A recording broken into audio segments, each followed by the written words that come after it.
In the 1960s, American grandmothers made 30 cheap, one-pot suppers that feel almost impossible to make. Millions of families grew up eating them. Ground beef stretched with rice, chicken baked with canned soup, everything cooked in a single dish. Suddenly, the recipes started vanishing. The women who knew the recipes passed away. The traditions faded, and the suppers vanished. Today, most of these meals are almost completely forgotten. Let's rediscover these 30 cheap 1960s one-pot suppers Grandma made when she was tired of cooking.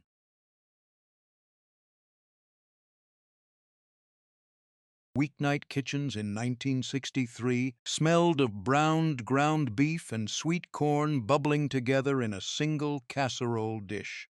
Grandmothers who worked all day came home, browned 1 pound of hamburger in the dish, stirred in 2 cans of cream of mushroom soup, dumped in 1 can of whole kernel corn, drained, mixed everything together, and slid it into a 350 Fahrenheit oven for 30 minutes. Some added frozen mixed vegetables or topped it with shredded cheddar cheese in the last 5 minutes. Families ate it straight from the baking dish with white bread on the side. The recipe came from church basement cookbooks across Minnesota and required no prep work, no side dishes, and only 1 pan to wash. By the 1990s, microwave dinners and hamburger helper boxes replaced this simple hot dish, and the recipe disappeared from weeknight rotations completely.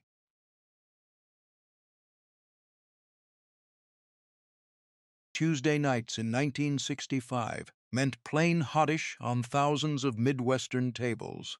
Grandmothers called it plain because it had no fancy ingredients. Just 1 pound of ground beef, browned and drained, 8 ounces of elbow macaroni boiled until tender, 1 15-ounce can of tomato sauce, salt, pepper, and 2 cups of shredded cheddar cheese stirred together in the same pot the macaroni cooked in. Everything mixed on the stovetop, then baked covered at 350 Fahrenheit for 25 minutes until the cheese melted into the noodles. Some families added a can of diced tomatoes or a chopped onion. Children ate second helpings without complaint. The dish required 15 minutes of active work and fed 6 people for under $2. When boxed pasta dinners arrived in supermarkets in the 1980s, this simple stove-top-to-oven supper quietly disappeared from family recipe boxes.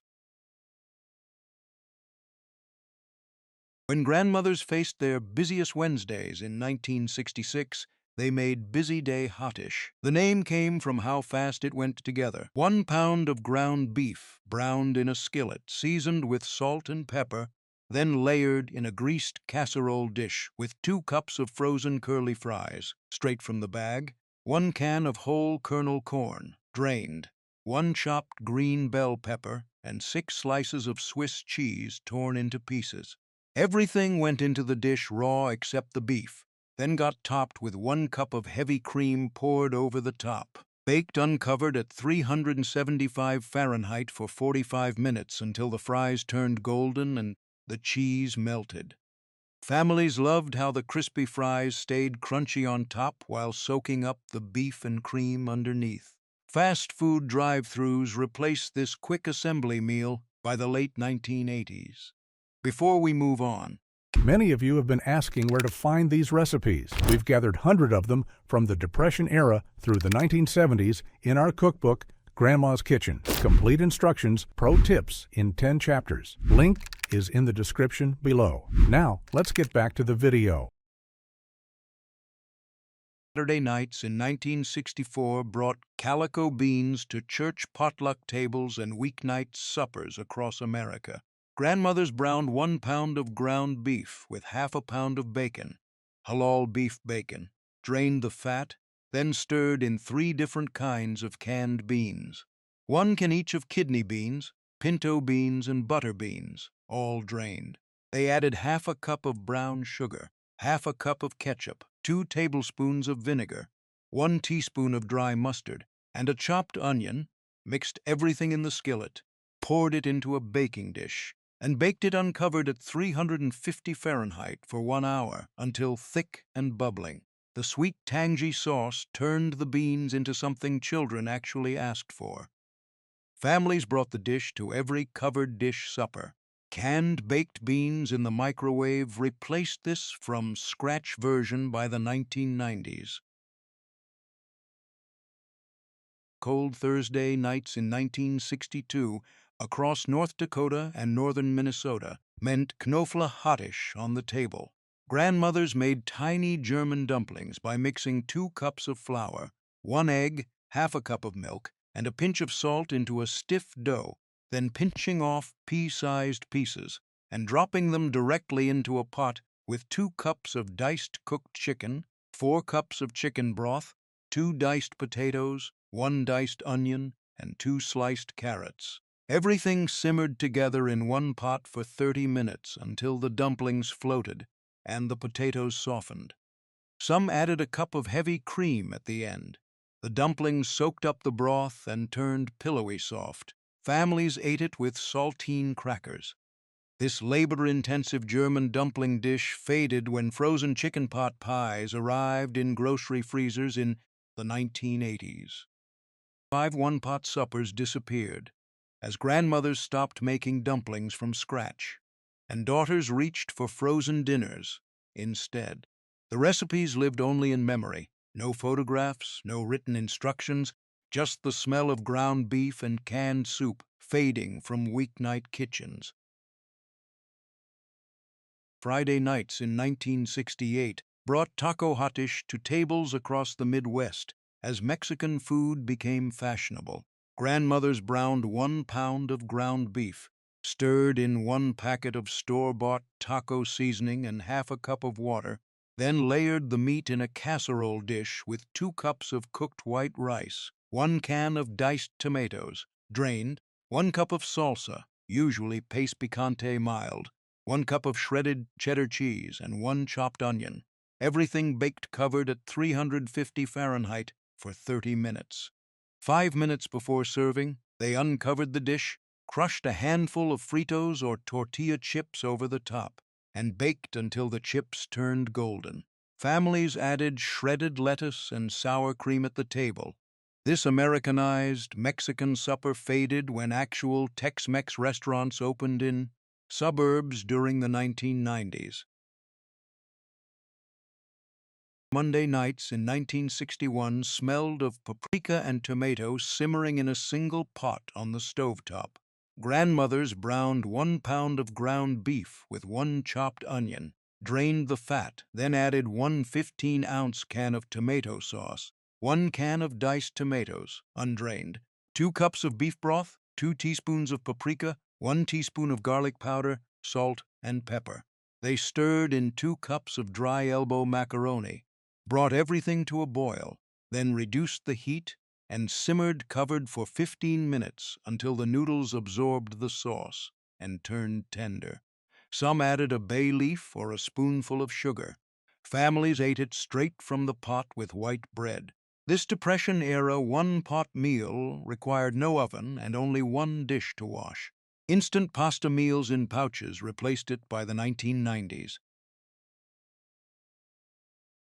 Wednesday afternoons in 1967 meant porcupine meatballs simmering on the stove in tomato sauce. Grandmothers mixed 1 pound of ground beef with half a cup of uncooked white rice, 1 beaten egg, 1 small chopped onion, salt and pepper, then rolled the mixture into golf ball-sized meatballs. The rice stuck out of the meat like porcupine quills. They placed the raw meatballs in a deep skillet, poured 2 15-ounce cans of tomato sauce over them, added 1 cup of water, covered the pan, and simmered everything on low heat for 45 minutes until the rice cooked inside the meatballs and the sauce thickened. Thursday suppers in 1965 brought chow mein casserole to Midwestern tables as families embraced exotic Chinese food. Grandmothers browned 1 pound of ground beef with 1 diced onion and 2 diced celery stalks. Everything went into a greased casserole dish, then got topped with 1 can of chow mein noodles, the crunchy kind in the can. baked uncovered at 350 Fahrenheit for 30 minutes, until bubbling and the noodles turned golden. Some added a can of water chestnuts or bean sprouts. This Americanized Chinese hot dish disappeared when actual Chinese takeout became available in the 1980s.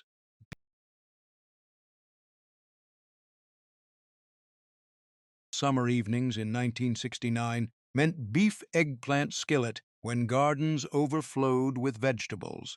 Everything cooked together on medium heat, covered, for 15 minutes until the eggplant softened and absorbed the sauce.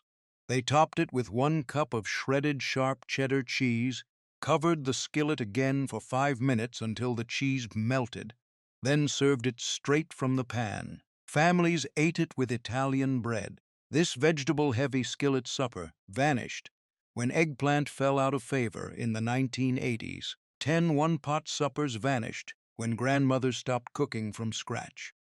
The skillets went cold. The casserole dishes were donated to thrift stores, and nobody thought to write down the recipes. What seemed impossible to forget disappeared within a single generation, erased as if it never existed. Saturday nights in 1964 brought something grandmothers called fancy. Chicken Hawaiian baked in one casserole dish with pineapple and cream soup. The recipe came from a small Peter Pauper Press cookbook titled Simple Hawaiian Cookery that cost 99 cents at the grocery checkout. Grandmothers cut 2 pounds of boneless chicken thighs into bite-sized pieces, seasoned them with salt and pepper, and browned them quickly in a skillet with 2 tablespoons of vegetable oil. They transferred the chicken to a greased 9 by 13-inch baking dish, then added 1 large green bell pepper cut into strips, 2 cloves of minced garlic, 1 20-ounce can of pineapple chunks, drained, juice reserved, and 2 cans of cream of chicken soup mixed with the pineapple juice. Everything got stirred together, covered with foil, and baked at 350 Fahrenheit for 45 minutes until the chicken cooked through and the sauce thickened. Some added sliced water chestnuts or a handful of slivered almonds on top in the last 10 minutes. Families served it over white rice cooked separately, and the sweet-savory combination felt exotic and special, even though it cost less than $3 to make.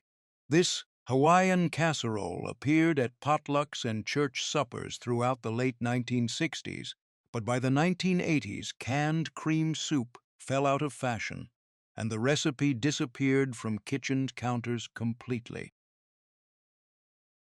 Midweek suppers in 1967 sometimes featured cranberry meat loaf, a one-pan dinner that surprised families with its sweet, tangy flavor.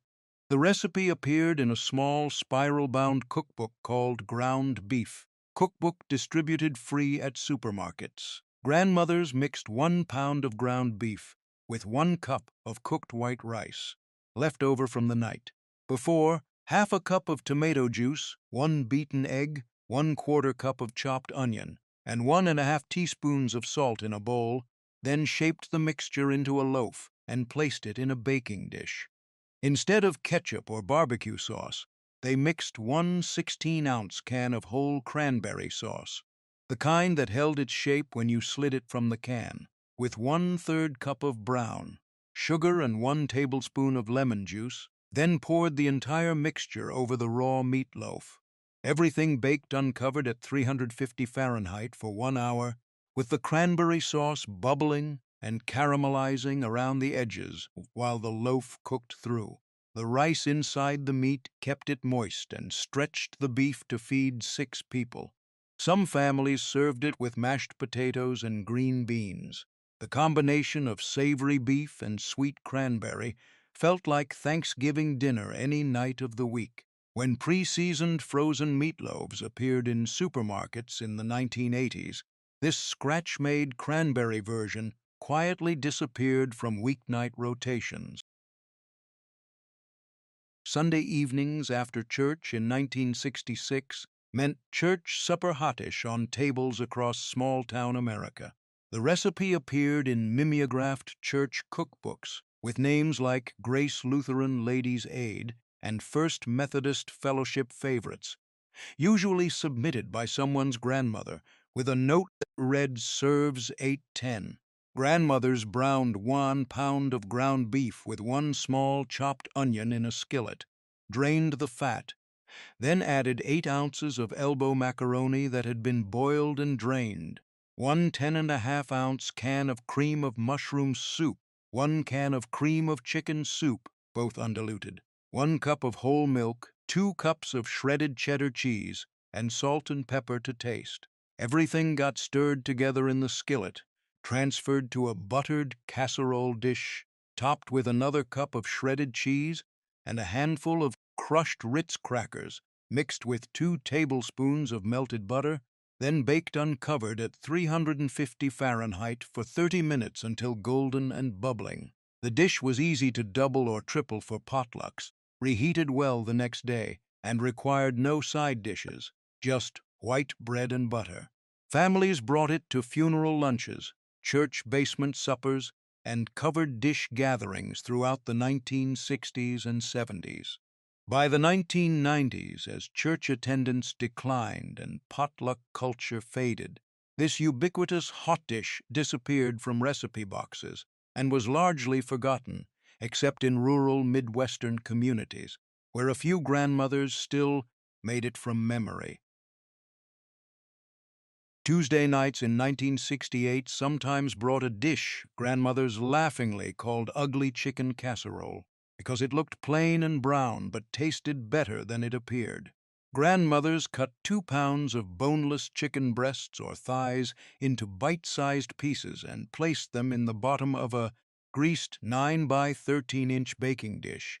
They boiled 8 ounces of wide egg noodles until just tender, drained them, and spread the noodles over the raw chicken. In a bowl, they mixed 2 cans of cream of mushroom soup, undiluted, 1 cup of sour cream, half a cup of chicken broth, 1 small diced onion, salt, pepper, and a pinch of garlic powder, then poured the entire mixture over the noodles and chicken. Everything got covered tightly with aluminum foil and baked at 350 Fahrenheit for 1 hour until the chicken cooked through and the sauce thickened. The casserole was beige and unappealing to look at, but families ate every bite because the creamy sauce and tender chicken made it deeply satisfying. It fed 6 people for under $2 and required only one dish. Friday nights in 1964 called for Hungry Boys casserole, a prize-winning recipe designed to feed teenage sons who came home from football practice starving. Grandmothers sliced 4 large russet potatoes into thin rounds, unpeeled for nutrition, and layered half of them in the bottom of a greased 9 by 13-inch baking dish. They browned 1.5 pounds of ground beef with 1 chopped onion, salt, and pepper, drained the fat, and spread the meat over the potato layer. The remaining potato slices went on top of the meat. Then everything got covered with 2 cans of cream of mushroom soup mixed with 1 cup of whole milk. The dish baked covered with foil at 375 Fahrenheit for 1 hour, then uncovered for 15 more minutes until the potatoes turned tender and the top browned slightly. Families ate it straight from the baking dish with no sides needed. The potatoes, meat, and vegetables made a complete meal. Teenage boys ate 2 or 3 servings without complaint. The casserole was inexpensive, filling, and required no fancy ingredients. 15 recipes disappeared when the last grandmothers who made them passed away in the 1990s. The church cookbooks were thrown away during estate sales. The handwritten cards were tossed in the trash, and nobody thought to ask for the measurements before it was too late. Wednesday nights in 1965 brought company casserole to the table when grandmothers on something a little nicer without extra effort. Grandmothers browned 1 pound of ground beef with 1 small chopped onion and 2 minced garlic cloves in a skillet, drained the fat, then stirred in 1 6-ounce package of wild rice mix, the kind with the seasoning packet included, 2.5 cups of beef broth, 1 10.5-ounce can of cream of mushroom soup, 1 4-ounce can of sliced mushrooms, drained, salt and pepper. Everything went into a greased 2-quart casserole dish, got covered tightly with foil, and baked at 350 Fahrenheit for 1 hour and 15 minutes until the wild rice became tender and absorbed all the liquid. By the 1980s, as wild rice became expensive and cream of mushroom soup fell out of favor, this company-worthy casserole quietly disappeared from recipe boxes. Monday evenings in 1966 meant chicken and rice casserole made with minute rice for grandmothers who got home late from work. The recipe appeared on worn 3 by 5-inch index cards in handwriting that smudged from use, passed between friends and neighbors who needed fast weeknight solutions. Grandmothers placed 4 to 6 bone-in chicken thighs, skin removed, in the bottom of a greased 9 by 13-inch baking dish, seasoned them with salt, pepper, and paprika, then scattered 1.5 cups of uncooked minute rice around the chicken. They mixed 1 10.5-ounce can of cream of mushroom soup with 1 can of cream of chicken soup, 2.5 cups of hot water, 1 packet of dried onion soup mix, and poured the entire mixture over the chicken and rice. Everything got covered tightly with aluminum foil and baked at 350 Fahrenheit for 1 hour until the chicken cooked through and the rice absorbed all the liquid. The minute rice cooked perfectly in the oven without any pre-boiling, and the chicken stayed moist because the foil trapped the steam. Some grandmothers added frozen peas or sliced carrots in the last 20 minutes. Families ate this complete one-dish meal with no sides needed, the protein, starch, and sauce all cooked together. By the 1990s, when rotisserie chickens became cheap and widely available, this from-scratch chicken and rice casserole disappeared from weeknight rotations and was largely forgotten except by a few grandmothers who still remembered the old index cards. Thursday suppers in 1967 brought French onion chicken and rice to tables across America, a recipe that grandmothers called fancy because it used French onion soup mix. Recipe appeared in women's magazines and on the back of Lipton soup mix boxes throughout the late 1960s.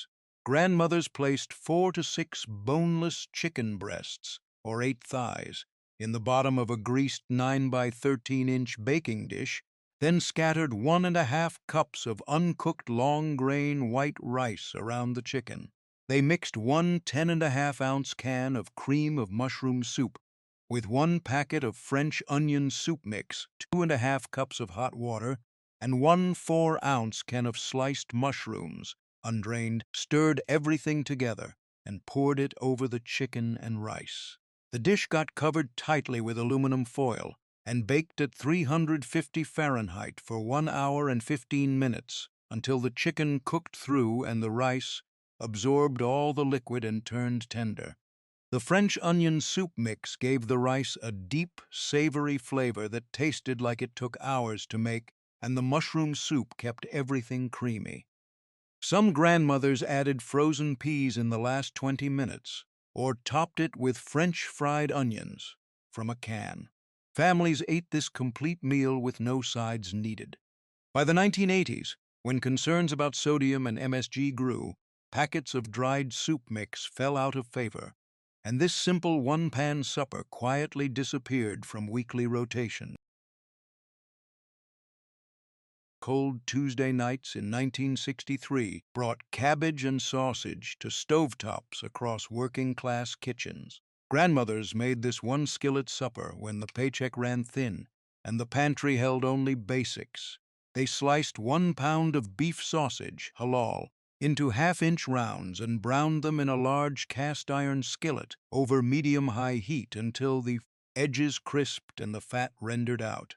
The sausage came out of the pan, and in the drippings they cooked 1 large onion, sliced thin, and 2 cloves of minced garlic until soft and golden. Then they added 1 small head of green cabbage, cored and chopped into bite-sized pieces, stirred everything together, and let it cook uncovered for 10 to 15 minutes, stirring occasionally until the cabbage wilted and started to brown at the edges. The sausage went back into the pan along with salt, black pepper, and sometimes a pinch of caraway seeds or a splash of vinegar for brightness. Everything cooked together for another 5 minutes until the flavors blended. Some grandmothers added diced potatoes or a can of diced tomatoes to stretch the meal further. Families ate this hearty skillet supper with thick slices of rye bread or cornbread to soak up the drippings. The dish was filling, required no oven, and cost less than $1 to make. By the 1980s, as cabbage fell out of favor and fast food became cheaper, this humble one-pan meal disappeared from weeknight tables and was largely forgotten. Wednesday evenings in 1968 meant cheesy chicken and potato bake coming out of the oven golden and bubbling. Grandmothers made this one-pan supper when they needed something hearty that used up leftover baked potatoes from Sunday dinner.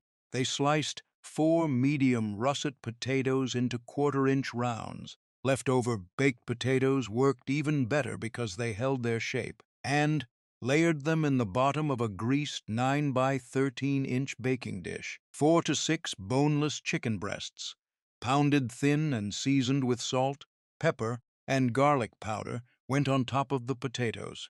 They mixed 1 10.5-ounce can of cream of chicken soup with 1 cup of sour cream, half a cup of milk, and 1 cup of shredded cheddar cheese, then poured the entire mixture over the chicken and potatoes. Everything got covered with foil and baked at 375 Fahrenheit for 45 minutes, then uncovered and topped with another cup of shredded cheese and a handful of crushed cornflakes mixed with melted butter. It baked for 15 more minutes until the cheese melted and the topping turned golden.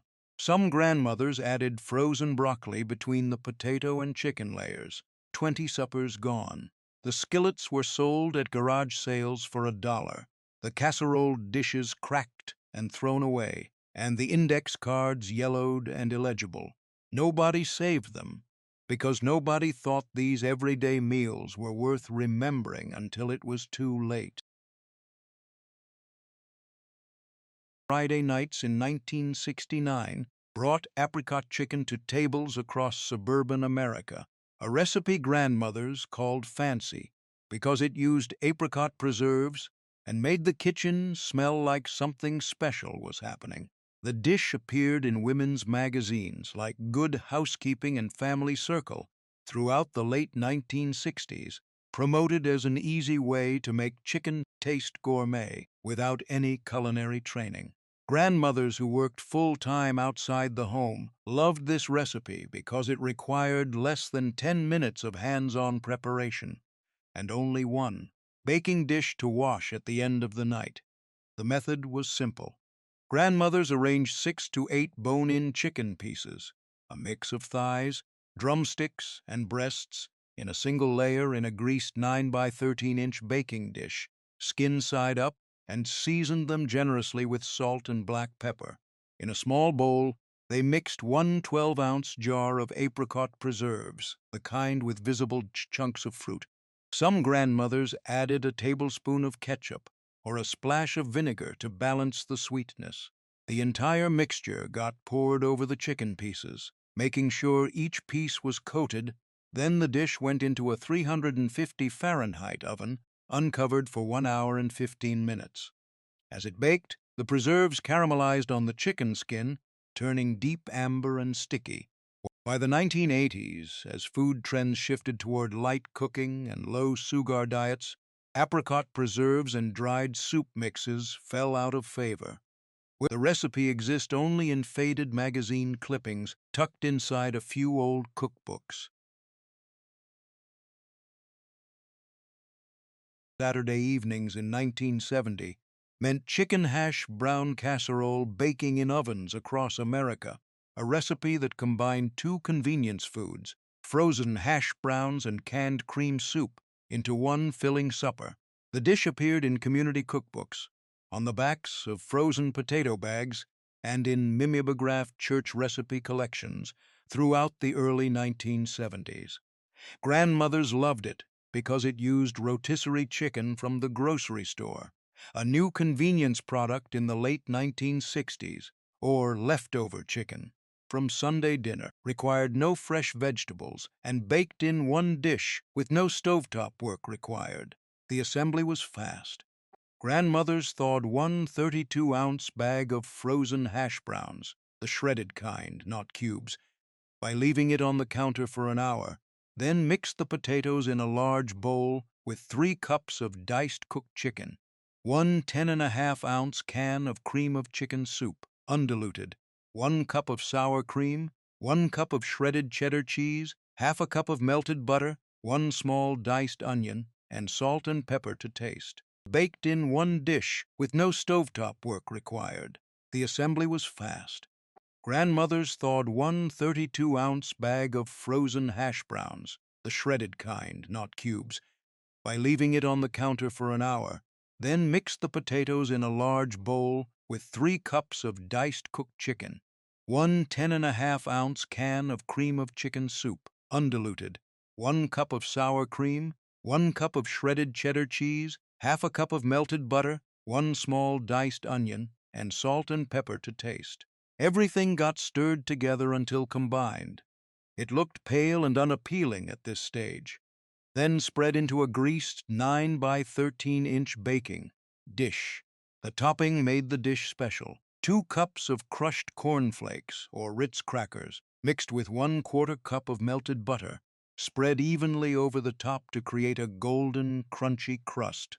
Some grandmothers added a 2nd cup of shredded cheese under the topping for extra richness.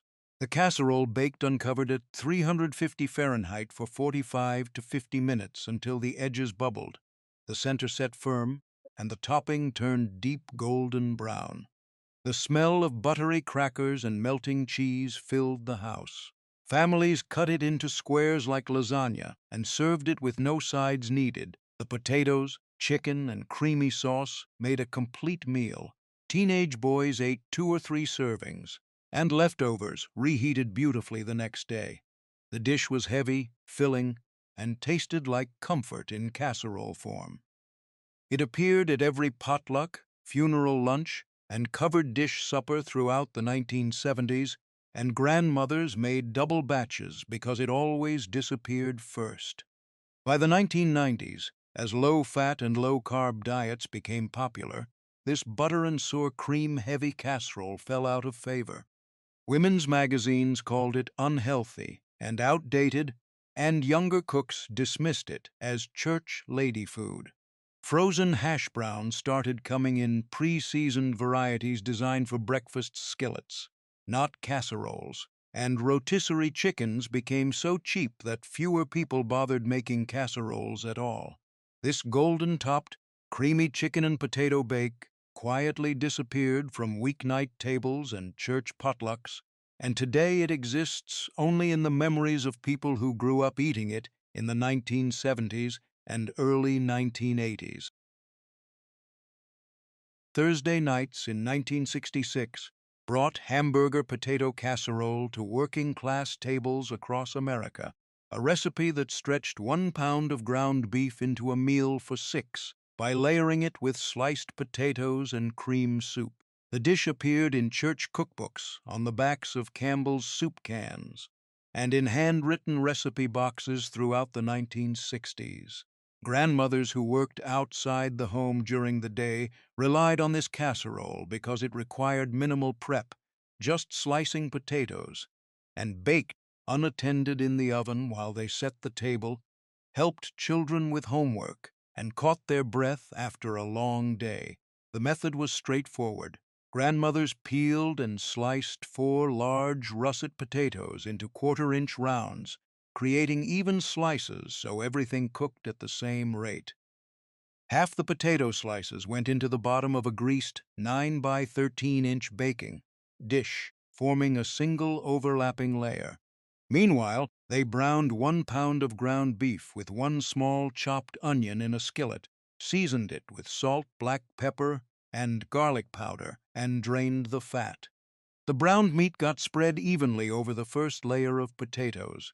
Then the remaining potato slices went on top of the meat, creating a second layer. In a bowl, they mixed one 10.5-ounce can of cream of mushroom soup with 1 cup of whole milk, stirring until smooth, then poured the mixture over the entire casserole, making sure it seeped down between the layers. Some grandmothers added a can of cream of celery soup instead, or mixed both soups together for a thicker sauce.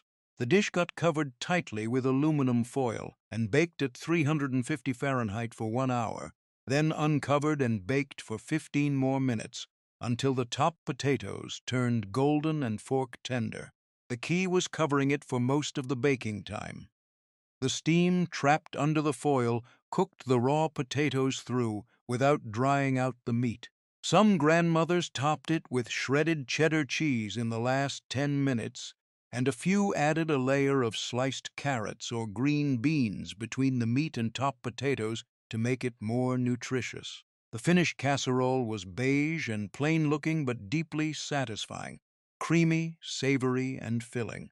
Families ate it straight from the baking dish with white bread to soak up the sauce.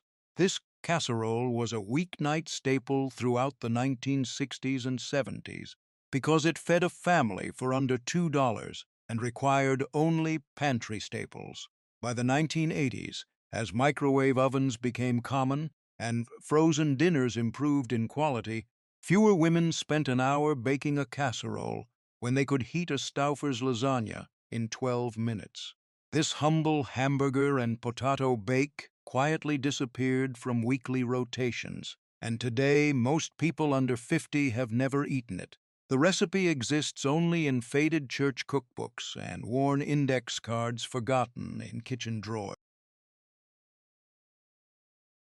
Sunday evenings after church in 1971 brought tater tot hottish to tables across Minnesota, Wisconsin, and the Dakotas.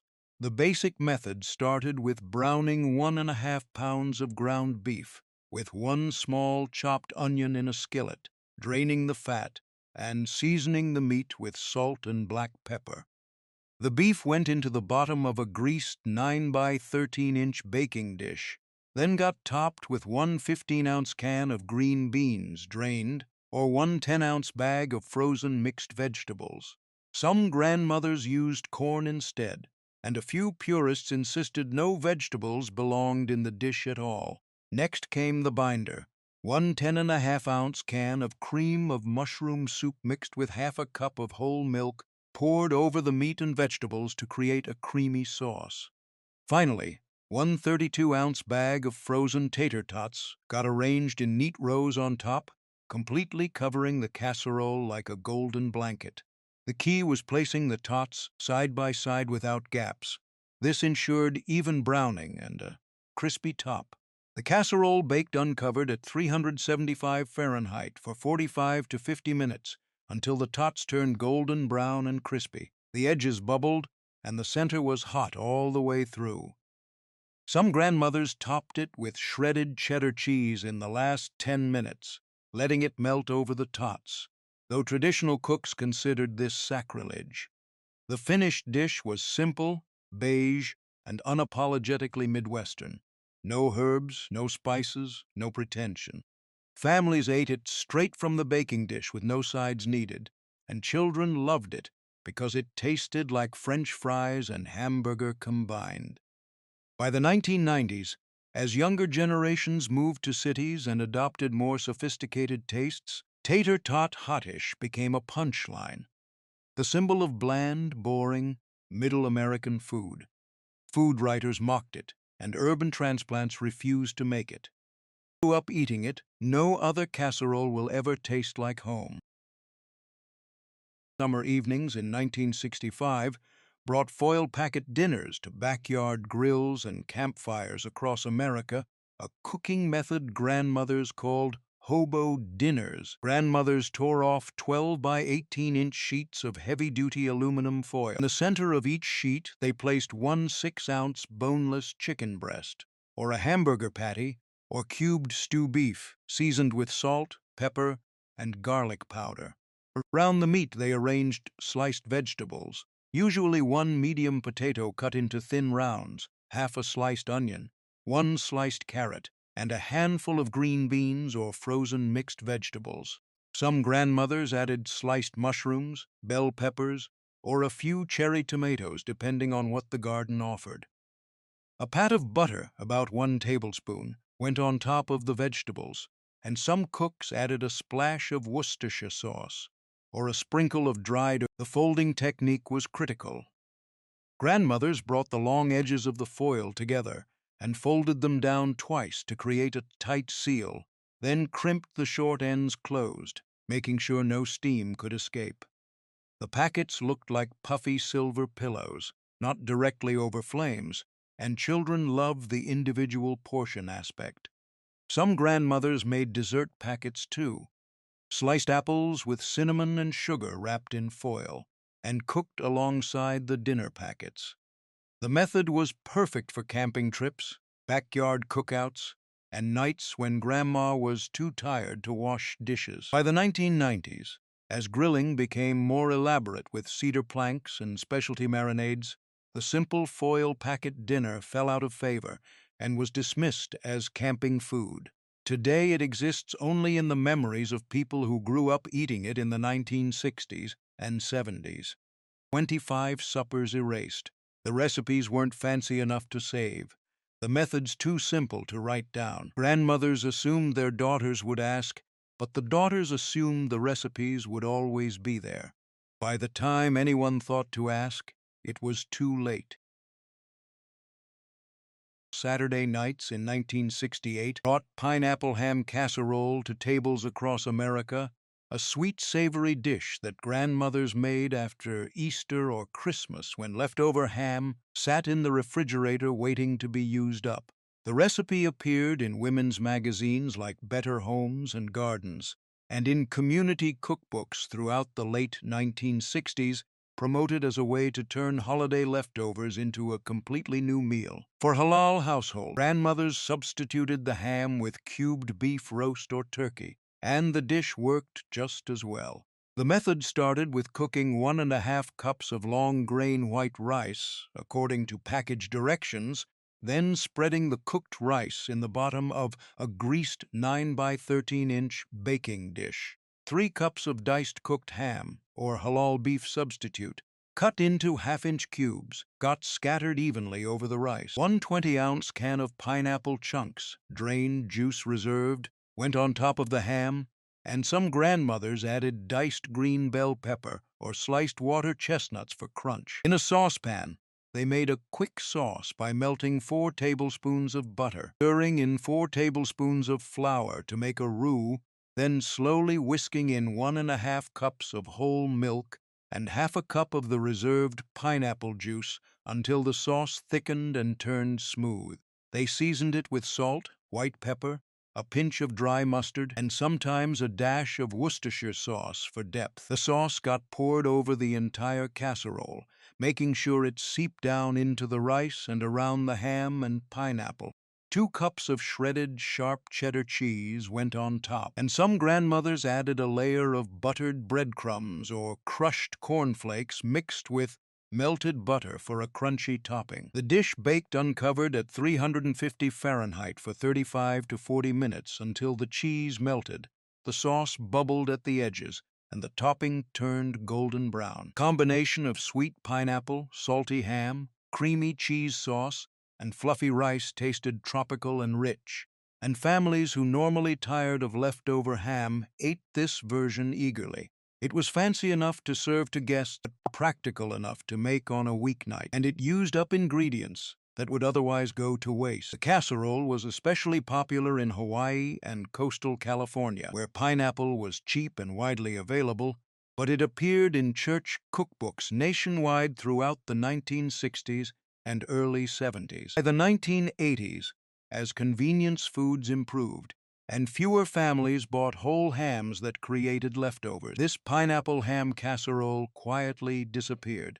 Younger cooks dismissed the sweet and savory combination as retro and weird. Today, most people under 50 have never heard of it. The recipe exists only in faded magazine clippings and forgotten community cookbooks from the 1960s. Friday nights in 1970 brought baked orange roughy and rice to Catholic tables across America during Lent, a one-dish fish supper that grandmothers made when meat was forbidden, but nobody wanted to stand over a frying pan. Orange roughy, a mild white fish from New Zealand, appeared in American supermarkets in the late 1960s as frozen fillets, marketed as affordable and boneless with no fishy taste. Grandmothers who normally avoided fish because their families complained about the smell embraced orange roughy because it was bland, cooked quickly, and didn't stink up the kitchen. One-dish baking method made it even easier. Everything cooked together in a single pan with no stovetop work required. The assembly started with spreading 1½ cups of uncooked long-grain white rice evenly in the bottom of a greased 9 by 13-inch baking dish. Grandmothers mixed 3 cups of chicken broth, or vegetable broth for a truly meatless version, with 1 10½ ounce can of cream of celery soup, half a cup of diced onion, half a cup of diced celery, 1 4-ounce can of sliced mushrooms drained, and salt, white pepper, and a pinch of dried dill. The entire mixture got poured over the rice and stirred to combine. 4 to 6 orange roughy fillets, about 1½ pounds total, thawed and patted dry, were laid on top of the rice mixture, skin side down if they still had skin. Each fillet got brushed lightly with melted butter and sprinkled with paprika, salt, and pepper. Some grandmothers added lemon slices on top of each fillet, or a sprinkle of dried parsley flakes for color. The dish got covered tight with aluminum foil and baked at 375 Fahrenheit for 45 minutes, uncovered and baked for 10 more minutes to let the fish brown slightly on top. The rice absorbed all the broth and soup mixture, turning creamy and tender, while the fish steamed gently and stayed moist. The vegetables, onion, celery, and mushrooms cooked into the rice, adding flavor and texture. When it came out of the oven, the casserole was a complete meal.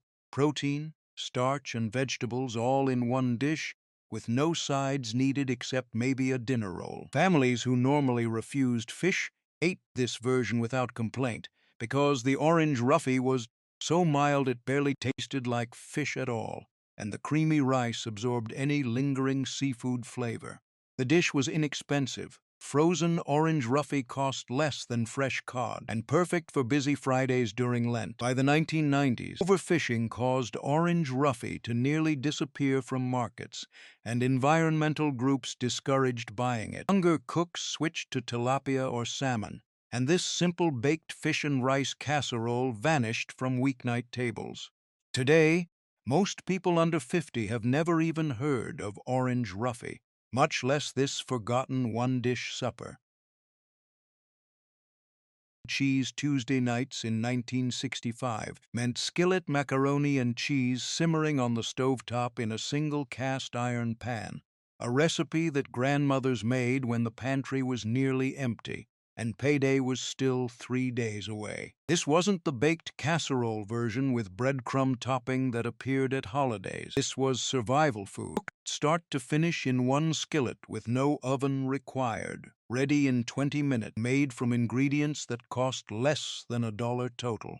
The recipe appeared in Depression-era cookbooks, on the backs of macaroni boxes, and in handwritten notebooks passed from mother to daughter throughout the 1930s, 40s, and 50s. By the 1960s, it was considered old-fashioned compared to the new boxed Kraft macaroni and cheese that arrived in stores in 1937, but grandmothers who remembered harder times still made it from scratch. The method was simple.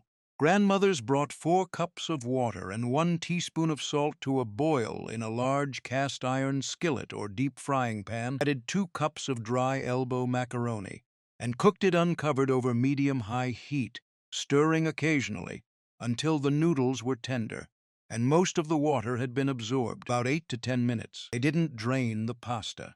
Instead, they turned the heat to low and stirred in 2 tablespoons of butter. 1 12-ounce can of evaporated milk, not condensed, evaporated, the kind that pours like cream. 2 cups of shredded sharp cheddar cheese. Half a teaspoon of dry mustard powder. A pinch of black pepper, and sometimes a dash of paprika for color. Everything got stirred together over low heat until the cheese melted completely and the sauce turned, smooth and creamy, thickened by the starchy pasta water left in the pan. Some grandmothers added a beaten egg at this point, stirring it in quickly so it cooked into the sauce and made it even richer. The skillet stayed on the stove just long enough for the sauce to thicken to the right consistency. Not soupy, not stiff, creamy enough to coat each noodle. Families ate it straight from the skillet, spooned into bowls with no sides needed. The dish was warm, filling, and tasted like pure comfort. Salty cheese, buttery noodles, and the slight tang of evaporated milk. It fed 4 people for less than 75 cents and required only 1 pan to wash. Children ate it without complaint, and even picky eaters cleaned their bowl. By the 1980s, when boxed macaroni and cheese became cheap and ubiquitous, fewer grandmothers bothered making it from scratch. Kraft macaroni and cheese cost less than 50 cents a box and took 7 minutes to make, and younger mothers saw no reason to dirty a skillet when the boxed version was faster. This stovetop skillet macaroni and cheese quietly disappeared from weeknight tables, and today most people under 50 have never eaten the real thing made from scratch in a single pan. Monday nights in 1962 brought shipwreck casserole to tables across working-class America, a layered one-dish supper that grandmothers called shipwreck because it looked like a chaotic pile of ingredients thrown together in a baking dish. Ground beef, rice, vegetables, and tomatoes, stacked in random layers like debris washed ashore. The name appeared in church cookbooks, community recipe collections, and handwritten index cards throughout the 1950s and 60s, and the recipe varied wildly from family to family because there were no strict rules. You used whatever you had in the pantry. The only constants were ground beef, rice, and tomatoes, layered and baked until everything cooked together into a cohesive, savory meal. The most common method started with spreading 1 cup of uncooked long-grain white rice evenly in the bottom of a greased 9 by 13-inch baking dish. Some grandmothers rinsed the rice first to remove excess starch, but most just dumped it straight from the box. Next came a layer of 1 large onion, sliced thin into rings, scattered over the rice. Then 1 pound of raw ground beef, crumbled into small chunks and spread evenly over the onions, seasoned generously with salt and black pepper. Some grandmothers added a layer of sliced raw potatoes at this point, thinly sliced and arranged in overlapping rows, while others used diced celery or sliced carrots.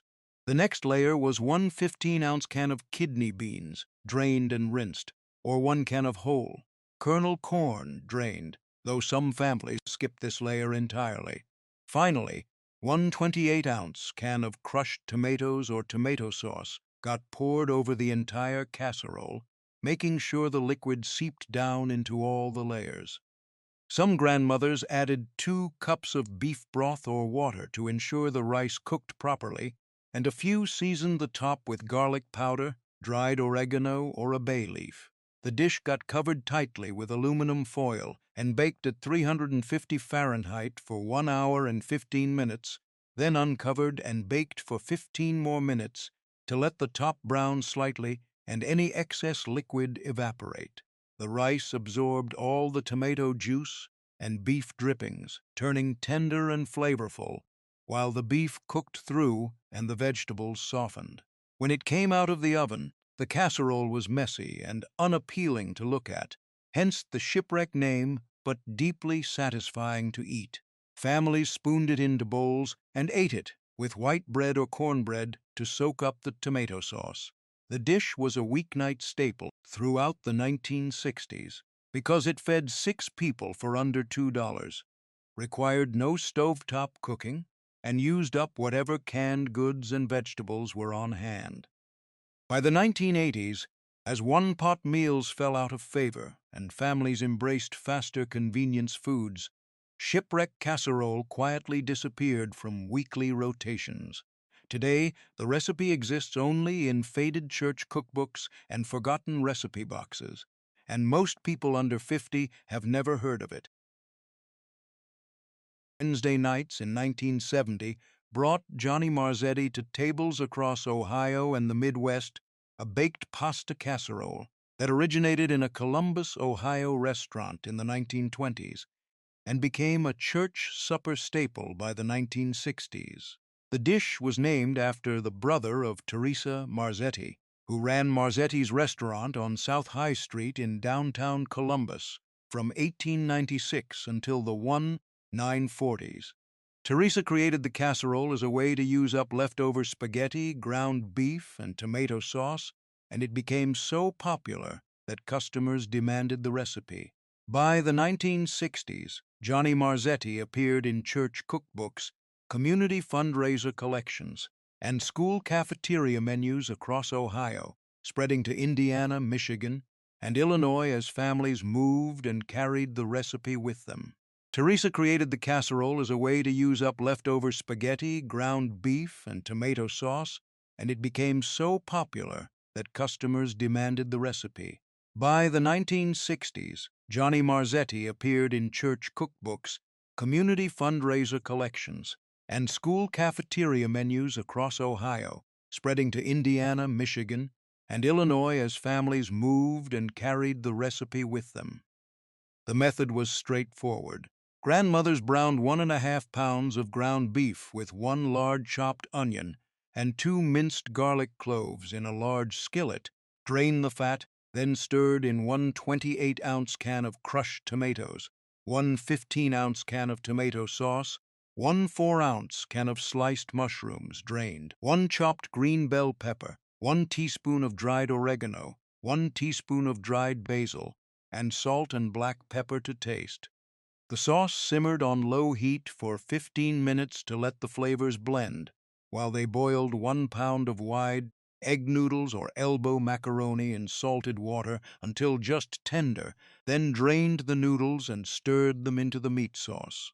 Everything went into a greased 9 by 13-inch baking dish, got topped with 2 cups of shredded cheddar cheese, sometimes a mix of cheddar and mozzarella, and baked uncovered at 350 Fahrenheit for 30 minutes until the cheese melted and the edges bubbled. Some grandmothers added diced celery, sliced black olives, or a can of corn to the sauce, and a few topped it with crushed potato chips or buttered breadcrumbs for crunch. The finished casserole was hearty, cheesy, and deeply satisfying, similar to baked spaghetti, but with a thicker sauce and more vegetables. Families ate it straight from the baking dish with garlic bread on the side, and leftovers reheated beautifully the next day. The dish was a staple at Ohio potlucks, church dinners, and school cafeterias throughout the 1960s and 70s, and every family had their own version with slight variations. By the 1990s, as Italian-American food became more authentic and younger cooks embraced fresh pasta and homemade marinara, Johnny Marzetti was dismissed as cafeteria food and too Midwestern. It disappeared from restaurant menus and home tables, surviving only in rural Ohio communities and the memories of people who grew up eating it. Today, most people outside of Ohio have never heard of Johnny Marzetti, and even in Columbus, the dish is largely forgotten, except by older generations who remember Teresa Marzetti's restaurant and the casserole that made her famous. 30 cheap one-pot suppers vanished within a single generation. Each one was made by grandmothers who worked all day, came home exhausted, and needed dinner on the table in under an hour, with ingredients that cost less than $2. These weren't fancy Sunday dinners or holiday feasts. They were survival suppers, cooked in a single dish because there was no time or energy for anything more. Ground beef stretched with rice, chicken baked with canned soup, Everything mixed together and slid into the oven while Grandma caught her breath. The casserole dishes were donated to Goodwill for $1. The skillets went cold. If your grandmother made shipwreck casserole from scratch, you tasted something that will never exist again. If you remember eating tater tot hottish at church potlucks, you witnessed a tradition that died in silence. Smash that like button if you remember eating these.